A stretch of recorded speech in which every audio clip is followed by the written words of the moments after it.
ಮಹಾರಾಷ್ಟ್ರದ ಪಶ್ಚಿಮ ಘಟ್ಟದಲ್ಲಿ ಮಳೆ ಅಬ್ಬರ ಭಾರಿ ಜೋರಾಗಿದೆ. ಬೆಳಗಾವಿ ಹಾಗೂ ಬಾಗಲಕೋಟೆಯಲ್ಲಂತೂ ಅವಾಂತರಗಳು ಮುಂದುವರೆದಿವೆ.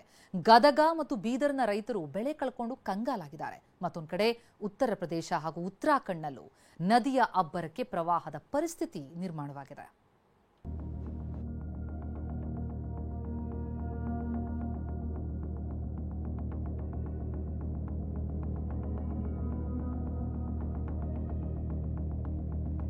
ಘಟಪ್ರಭಾ ನದಿ ಅಬ್ಬರಕ್ಕೆ ಜಮೀನುಗಳು ಜಲಾವೃತ.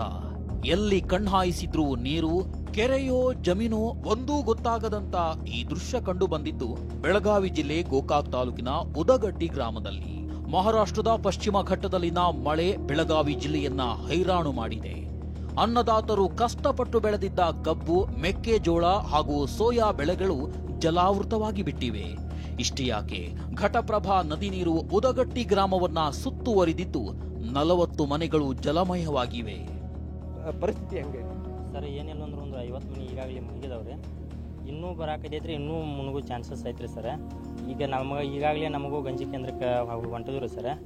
ಈ ನೀರಿಂದ ಭಾಳ ತೊಂದರೆ ಐತಿ, ದನಕರಿಗೆ ಮೇವಿನ ತೊಂದರೆ ಭಾಳ ಐತ್ರಿ ಸರ್. ಅಷ್ಟಾಗಲಿ ಮತ್ತು ಈಗ ರೈತರು ನಾವು ಗೊಬ್ಬರ ಕಬ್ಬುಗಳು ಬೆಳೆಸಿದ್ರು ಸರ್, ಅದು ಎಲ್ಲ ನೀರು ಪಾಲಾಗಿತ್ರಿ ಸರ್. ಘಟಪ್ರಭಾ ಮಾತ್ರವಲ್ಲ, ಬೆಳಗಾವಿಯಲ್ಲಿ ಕೃಷ್ಣಾ ನದಿಯು ರೌದ್ರ ರೂಪ ತಾಳಿದೆ. ರಾಯಬಾಗ ತಾಲೂಕಿನ ಬಾವನ ಸೌದತ್ತಿ ಗ್ರಾಮದ ಸುಗಂಧಾದೇವಿ ದೇವಸ್ಥಾನಕ್ಕೆ ನದಿ ನೀರು ನುಗ್ಗಿದೆ. ಗ್ರಾಮಕ್ಕೆ ಹೊಂದಿಕೊಂಡಿರುವ ದೇವಸ್ಥಾನ ಮುಳುಗಡೆ ಆಗಿರೋದ್ರಿಂದ ಪ್ರವಾಹದ ಭೀತಿಯಲ್ಲಿ ಜನ ಕಾಲ ದೂಡುತ್ತಿದ್ದಾರೆ. ಅವಾಂತರಗಳ ನಡುವೆ ಗೋಕಾಕ್ ಜಲಪಾತಕ್ಕೆ ಮತ್ತೊಮ್ಮೆ ಜೀವ ಕಳೆ ಬಂದಿದೆ. ಹಿಡಕಲ್ ಜಲಾಶಯದಿಂದ 35,000 ಕ್ಯೂಸೆಕ್ ನೀರು ಬಿಡುಗಡೆಯಾಗಿದ್ದು ಭಾರತದ ನಯಾಗಾರ್ ಫಾಲ್ಸ್ ಧುಮ್ಮಿಕ್ತಿರೋದು ನಯನ ಮನೋಹರವಾಗಿದೆ.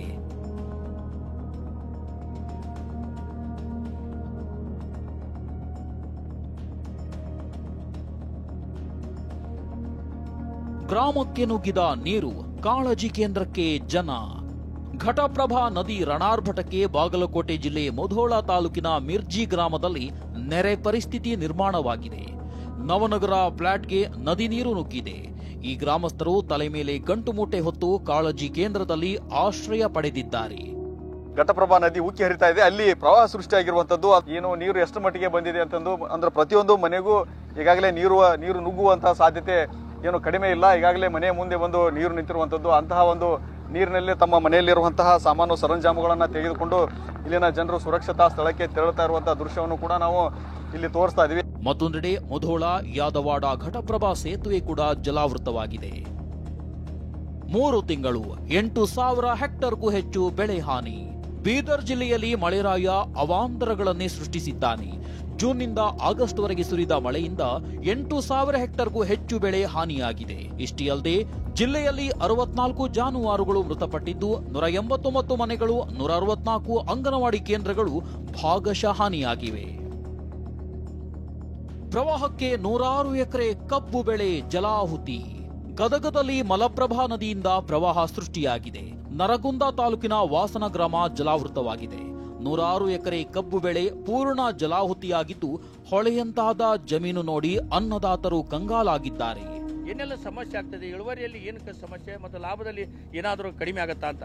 ಸರ್, ನಮ್ಮಲ್ಲಿ ವಾಸನ ಗ್ರಾಮ ಹೆಚ್ಚು ಕಮ್ಮು ಕಬ್ಬು ಬೆಳೆಯೋದಂದ್ರೆ ಒಂದು 300 ಎಕರೆ ಆಗುತ್ತೆ ರೀ. 300 ಎಕರೆನೂ ಪೂರ್ತಿ ಸಂಪೂರ್ಣ ಮುನಿಗೆ ಬಿಡತ್ತೆ ರೀ. ಅದು ಇಳುವರಿ ಹೆಚ್ಚು ಕಮ್ಮಿ ನಮ್ಮ ಲೆಕ್ಕಕ್ಕೆ 60 ಟನ್ ಬೀಳುವಂಥ ವ್ಯವಸ್ಥೆ ರೀ. ಇದು ಕಬ್ಬು ಏನು ಹೊಳೆ ನೀರು ಬಂದು ಹೋಗಿಂದ ಬೆಂಡಾಗಿಬಿಡುತ್ತೆ ರೀ. 15-20 ಟನ್ ಬೀಳ್ತೈತೆ ರೀ. ಅದಕ್ಕೆ ಖರ್ಚು ಮಾಡಿದ್ದು 40,000 ರೂಪಾಯಿ, 40-45,000 ರೂಪಾಯಿ ಖರ್ಚು ಮಾಡಿರ್ತೀವಿ ರೀ. ಗಂಗಾ ನದಿ ಅಬ್ಬರಕ್ಕೆ ಕಾನ್ಪುರದ ಗ್ರಾಮಗಳು ಜಲಾವೃತ. ರಾಜ್ಯದಲ್ಲಿ ಮಾತ್ರವಲ್ಲ, ದೇಶದ ಅನೇಕ ಕಡೆಗಳಲ್ಲಿ ಮಳೆರಾಯನ ಅಬ್ಬರ ಜೋರಾಗಿದೆ.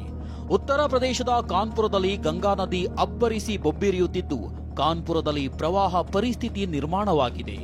ಹಲವು ಗ್ರಾಮಗಳಿಗೆ ನೀರು ನುಗ್ಗಿದ್ದು ಜನರು ಸಂಕಷ್ಟಕ್ಕೀಡಾಗಿದ್ದಾರೆ. ಉತ್ತರಾಖಂಡ್ನ ಉತ್ತರಕಾಶಿಯಲ್ಲಿ ಧಾರಾಕಾರ ಮಳೆ ಅವಾಂತರವನ್ನೇ ಸೃಷ್ಟಿಸಿದೆ. ಯಮುನಾ ನದಿ ನೆರೆಯಿಂದಾಗಿ ಬರ್ಕೋಟ್ನಲ್ಲಿ ವಸತಿ ಪ್ರದೇಶ ಜಲಾವೃತಗೊಂಡಿದೆ. ನಿವಾಸಿಗಳನ್ನ ಸುರಕ್ಷಿತ ಸ್ಥಳಕ್ಕೆ ಸ್ಥಳಾಂತರಿಸಲಾಗಿದೆ. ಸ್ವಯಂಚಟ್ಟಿ ಬಳಿಯ ಕುಪಡಾ ಖಾಡ್ನಲ್ಲಿ ಬಂಡೆಗಳು ಕುಸಿದು ಬಿದ್ದಿದ್ದು ಕೃತಕ ಸರೋವರ ಸೃಷ್ಟಿಯಾಗಿದೆ. ಕಣ್ಣಾಯಿಸಿದಲ್ಲೆಲ್ಲ ನೀರೇ ಕಾಣ್ತಿದೆ.